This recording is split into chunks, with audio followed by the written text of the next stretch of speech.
আচ্ছা আপনি গিল লিডারে বললেন কিক দিয়ে দিতে, আমি খেলবো না। এই মিয়া, আচ্ছা আচ্ছা আপনি রাগ করেন না। এখন আপনার গিলে ঢুকাইছে কে বলেন? আপু, হুম, আপনার গিল্ডে ঢুকাইছে কে? আপনার আপনার মালিকে। আমার মালিক কিটা?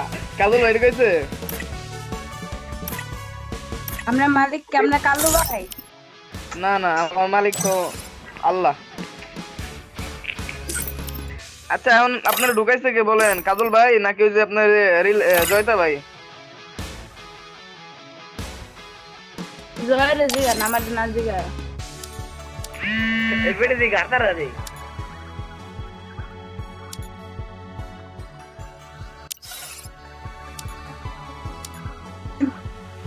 আমার কারা ঢুকাইছেন জানেন? হ্যাঁ, আপনার গিল্ডের গিল্ডের মালিকে ঢুকাইছে, বুঝছেন? আরে গিল্ডের মালিকটা কেটা?